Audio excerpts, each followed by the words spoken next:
प्रिय विद्यार्थियों, आज का टॉपिक है नवीन साम्राज्यवाद का उदय। इससे पहले हमने पढ़ा था एशिया अफ्रीका में साम्राज्यवाद और राष्ट्रवाद और शक्तिशाली देशों द्वारा किस प्रकार निर्बल देशों पर अधिकार किया और वो किस प्रकार इनके चंगुल से आज़ाद हुए। और आज हम पढ़ेंगे द्वितीय विश्व युद्ध के बाद नवीन साम्राज्यवाद के संदर्भ में और किस प्रकार देश आज़ाद होते गए इनके चंगुल से। द्वितीय विश्व युद्ध के बाद संपूर्ण अफ्रीकी देशों में स्वतंत्र होने वाला प्रथम देश लीबिया था। लीबिया जो अफ्रीका से पहली बार आज़ाद हुआ था 24 दिसंबर सन 1951 को, जबकि दक्षिण अफ्रीका में सबसे पहले 6 मार्च सन 1957 को घाना ब्रिटिश शासन के अधीन इसे गोल्ड कोस्ट कहा जाता था ने आज़ादी हासिल की। यहाँ स्वतंत्रता संघर्ष का नेतृत्व कौम एन क्रुमा ने किया था। उसने 1949 में कन्वेंशन पीपुल पार्टी की स्थापना की। 1958 में गिनी आज़ाद हो गया। दक्षिण अफ्रीका में स्वतंत्रता प्राप्त करने वाला पहला फ्रांसीसी उपनिवेश था। 1960 को अफ्रीकी वर्ष के नाम से जाना जाता है क्योंकि इस वर्ष एक साथ 17 अफ्रीकी देश स्वतंत्र हुए थे। अब एशिया में स्वतंत्र राष्ट्रों का उदय, जिसमें भारत की आज़ादी भी महत्वपूर्ण स्थान रखती है। एशिया में भारतीय स्वतंत्रता अधिनियम सन 1947 के द्वारा अंग्रेज़ों ने 15 अगस्त 1947 को भारत को आज़ाद कर दिया। ये ब्रिटेन का एक उपनिवेश था जिसको ब्रिटिश भारत कहा जाता था 15 अगस्त 1947 से पूर्व। इससे एक दिन पूर्व 14 अगस्त को उन्होंने पाकिस्तान को एक पृथक स्वतंत्र देश बना दिया। कहा जाता है कि इस स्थिति के चयन का विशेष ऐतिहासिक महत्व है। 2 वर्ष पूर्व 14 अगस्त सन 1945 को मित्र राष्ट्रों के सर्वोच्च सेनापति लॉर्ड माउंटबेटन द्वारा जापान से आत्मसमर्पण करवाना, उसकी यादगार में ये 14 अगस्त पाकिस्तान को आज़ाद किया। और 14 अगस्त मध्य रात्रि 12 बजे भारत को आज़ादी मिली थी। मोहम्मद अली जिन्ना को पाकिस्तान का राष्ट्राध्यक्ष यानी राष्ट्रपति तथा लियाकत अली को पाकिस्तान का प्रथम प्रधानमंत्री बनाया गया। 1955 में पाकिस्तान को राष्ट्रमंडल का सदस्य बना लिया गया। अब एक बात यहाँ महत्वपूर्ण है, राष्ट्रमंडल के सदस्य देश वही देश है जो कभी न कभी ब्रिटेन के गुलाम रहे हैं। इसलिए चीन ये दावा करता है कि वो कभी भी राष्ट्रमंडल खेलों में भाग नहीं लेता है, क्योंकि चीन अपने आप को ब्रिटेन से हमेशा मुक्त मानता है। 1948 में 4 जनवरी को बर्मा, जो अब म्यांमार, क्योंकि भारत से बर्मा सन 1935 के एक्ट द्वारा 1937 में ये अलग हो गया था, अलग देश बन गया म्यांमार। और 4 फरवरी को सिलोन यानी अब श्रीलंका के नाम से जाना जाता है भी ब्रिटिश नियंत्रण से स्वतंत्र हो गए। कहा जाए तो द्वितीय विश्व युद्ध के बाद देशों को आज़ादी मिलना एक परम सौभाग्य था और स्वतंत्र देशों की बाढ़ आना शुरू हो गई।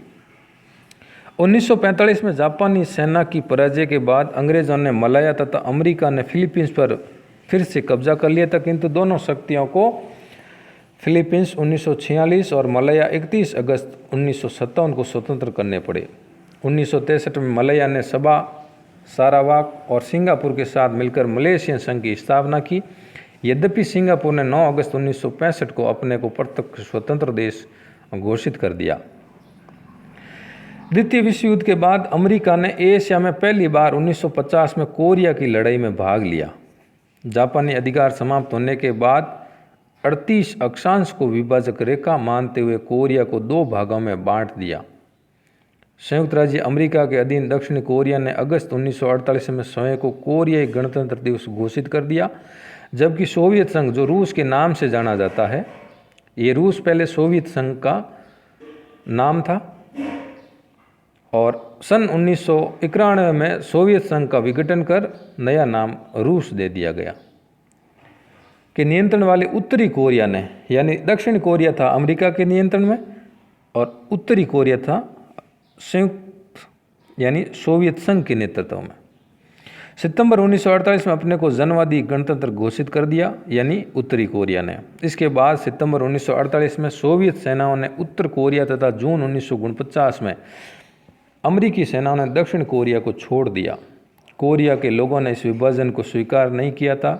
ऐसा माना जाता है कि 1950 में उत्तरी कोरिया ने दक्षिण कोरिया पर आक्रमण कर 3 दिन के भीतर उसकी राजधानी सियोल पर अधिकार कर लिया।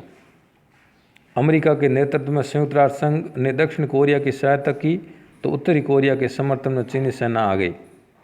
अंततः भारत के प्रयासों से 1953 में दोनों के बीच शांति संधि हो गई और युद्ध पूर्व की स्थिति कायम कर दी। जैसे जहाँ वो थे वही स्थिति वापस कायम कर दी। ये भारत के महान पराक्रम का एक भाग था। अमेरिकी राष्ट्रपति ट्रूमैन ने संयुक्त राष्ट्र संघ की सेना के अमेरिकी सेनापति जनरल मैकार्थर को वापस बुला लिया। इस युद्ध में अमेरिका के 1,42,000 सैनिक, संयुक्त राष्ट्र संघ के 17,000 सैनिक और लगभग 40 लोग कोरियाई मारे गए थे इस युद्ध में, यानी भीषण नरसंहार हुआ। अब है इंडोनेशिया में राष्ट्रवादी आंदोलनों का उदय और विस्तार। ये है नवीन साम्राज्यवाद का उदय का भाग। मलया से न्यू गिनी तक फैला हुआ द्वीप समूह इंडोनेशिया या हिंद देशिया कहा जाता है। यहाँ हॉलैंड के डच लोगों ने सबसे पहले 1605 में अम्बोयाना द्वीप पर अधिकार किया था। डच लोगों ने इंडोनेशिया को अपनी आर्थिक समृद्धि का आधार बनाने के लिए यहाँ कल्चर सिस्टम से 1830 में एक नई आर्थिक पद्धति प्रारंभ की। इस पद्धति के अनुसार डच सरकार ने किसानों से वसूल होने वाली माल गुजारी के संबंध में यह व्यवस्था की कि सब किसान अपनी भूमि के एक हिस्से पर चाय, कॉफी, तंबाकू, काली मिर्च या कपास जैसी फसल बोया करे, जिनको यूरोप के बाजारों में आसानी से बेचा जा सके। इंडोनेशिया में विरोध होने के कारण 1870 में हॉलैंड सरकार ने इस व्यवस्था को समाप्त कर इथिकल पॉलिसी का प्रचलन किया, जिसका उद्देश्य निजी क्षेत्र के व्यवसाय को प्रोत्साहन देना था। इंडोनेशिया में राष्ट्रीय स्कूलों की स्थापना कर शैक्षिक स्तर को सुधारने के उद्देश्य से 1908 में उसादा में पहली राष्ट्रीय संस्था बुद्धि उत्तमों की स्थापना हुई। ये एक संस्था थी शैक्षणिक। इसके बाद 1911 में संवैधानिक साधनों के माध्यम से स्वायत्त शासन स्थापित करने के उद्देश्य से शरीकत इस्लाम नामक संस्था की भी स्थापना की गई। इस संस्था का उद्देश्य इंडोनेशिया में एक इस्लामिक राष्ट्र स्थापित करना था। रूस की साम्यवादी क्रांति से प्रभावित होकर एक डच इंजीनियर हेड्रिक पीसावाइल ने 1920 में इंडोनेशियन कम्युनिस्ट पार्टी की स्थापना की। 1927 में डॉक्टर अहमद सुकर्णो ने इंडोनेशिया राष्ट्रीय पार्टी का गठन किया। इसी वर्ष कम्युनिस्टों ने राजद्रोह किया मगर उसे दबा दिया गया। मार्च 1942 में संपूर्ण इंडोनेशिया पर जापानी सेनाओं का अधिकार हो गया, किंतु जापान के आत्मसमर्पण के बाद वहां के लोगों ने 17 अगस्त 1945 को इंडोनेशिया को स्वतंत्र राष्ट्र घोषित कर दिया और डॉक्टर सुकर्णो को राष्ट्रपति और हट्टा को उपराष्ट्रपति बना दिया। इस पर हॉलैंड ने इंग्लैंड की सहायता से इंडोनेशिया पर अपना अधिकार बनाए रखने का प्रयास किया।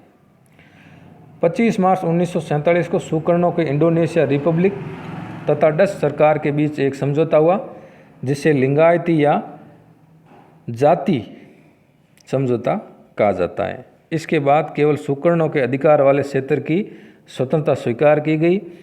20 से 23 जनवरी 1949 को भारत में एक एशियन सम्मेलन का आयोजन किया गया, जिसमें एकत्र हुए 17 देशों में इंडोनेशिया की समस्या पर विचार विमर्श किया गया। हेग ने भी 1949 में इंडोनेशिया और हॉलैंड के पारस्परिक संबंधों के विषय में एक सम्मेलन बुलाया गया, जिसके बाद 27 दिसंबर 1949 को इंडोनेशिया को पूर्णतः स्वतंत्र घोषित कर दिया गया। राजधानी बटेविया का नाम बदलकर जकार्ता कर दिया गया, यानी ये इंडोनेशिया की वर्तमान में राजधानी है जकार्ता। इंडोनेशियावासी नीदरलैंड के पूर्णतः पृथक एक एकात्मक राज्य के इच्छुक थे। इस प्रकार अंततः 15 अगस्त सन 1950 को 16 राज्यों के मूल संघ के स्थान पर इंडोनेशिया गणतंत्र नाम से 16 प्रांतों वाले एक एकात्मक राज्य की स्थापना कर दी।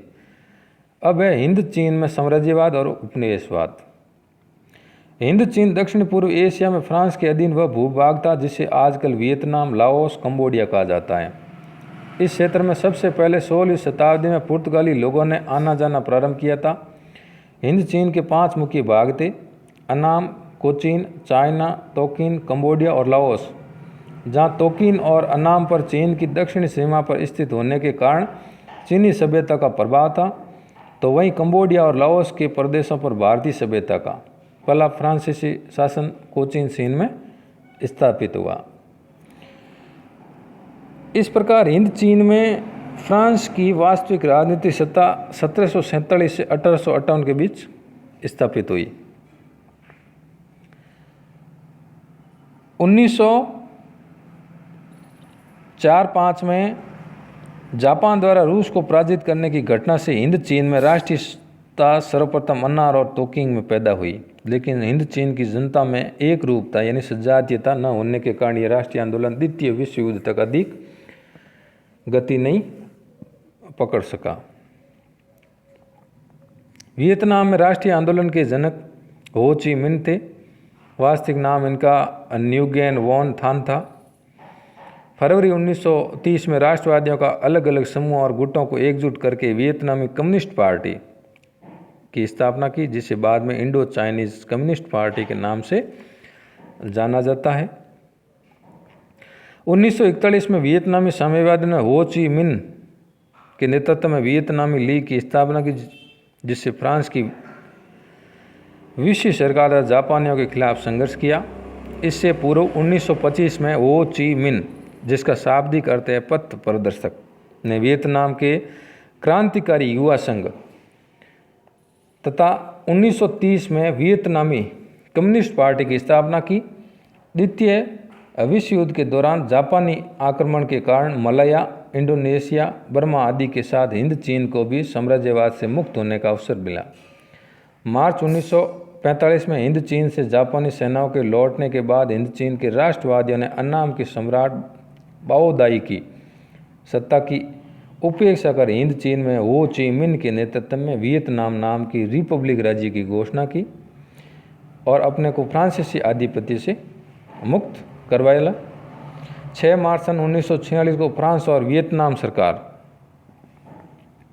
के बीच एक हनोई समझौता हुआ, जिसके अनुसार दक्षिण में सैगोन और उत्तर में हनोई पर फ्रांसीसी सेना का अधिकार हो गया और इसी बीच सारा भाग वियतनाम साम्राज्य के शासन में आ गया। इस प्रकार वियतनाम को यानी 1976 में वियतनाम का एकीकरण हो गया। वियतनाम युद्ध को पहला टेलीविज़न युद्ध कहा जाता है, क्योंकि पहली बार युद्ध के दृश्य प्रतिदिन टेलीविज़न के पर्दे पर प्रसारित किए जाते थे। लाओस। द्वितीय विश्व युद्ध के दौरान फ्रांस के इस संरक्षित राज्य पर जापान का अधिकार हो गया था। 1945 में लाओस ने अपनी स्वतंत्रता की घोषणा कर दी थी, किंतु युद्ध समाप्ति के बाद फ्रांस ने इस पर पुनः अधिकार कर लिया। इसके बाद यहाँ पहले फ्रांसीसी और बाद में 1973 तक अमेरिकी हस्तक्षेप जारी रहा। 1949 में फ्रांस ने लाओस को फ्रांसीसी संघ के अंतर्गत अर्ध स्वतंत्रता प्रदान कर दी, मगर लाओस के राष्ट्रवादियों की तुष्टीकरण की नीति पसंद नहीं आई, जिसके कारण उन्होंने नेतृत्व कर आंदोलन चलाया।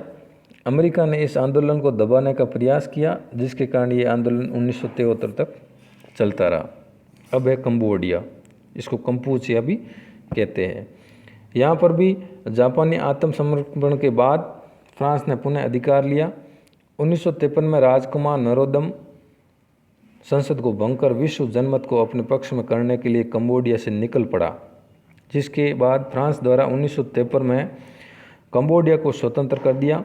1975 में यहाँ से अमेरिकी समर्थित सरकार को उखाड़ फेंका और उसका स्थान पॉल पाट के नेतृत्व वाले एक साम्यवादी गुट, जिसको लाल खमेर रुस्सज कहा जाता है, की सरकार ने किया। कहा जाता है कि इस बर्बर सरकार ने लगभग 30 लाख कंबोडिया वासियों को मौत के घाट उतार दिया। 1979 में वियतनामी सेना की मदद से इस सरकार को अपदस्थ कर दिया गया। 14 दिसंबर 1960 को संयुक्त राष्ट्र संघ ने औपनिवेशिक देशों और जातियों को स्वतंत्रता प्रदान करने की ऐतिहासिक घोषणा पर स्वीकृति की मुहर लगा दी।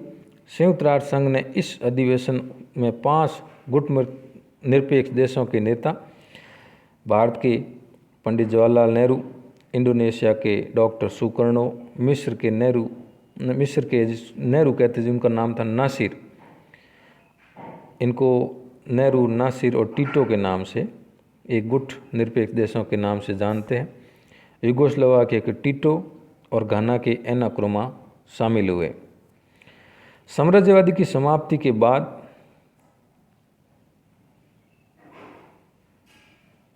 सन 1995 फांसी के फंदे पर झूलने से पहले कहे गए एक अंग्रेज रिचर्ड स्टम्बोल्ड की यह भविष्यवाणी सच हो गई थी कि यह मान नहीं सकता कि ईश्वर के कुछ लोगों को दुनिया में इस प्रकार तैयार करके भेजा है कि वे सारी गांठें करोड़ों लोगों के लिए भेजा और घोड़ों की तरह हमेशा उसके बोझा ढोने को तैयार रहे।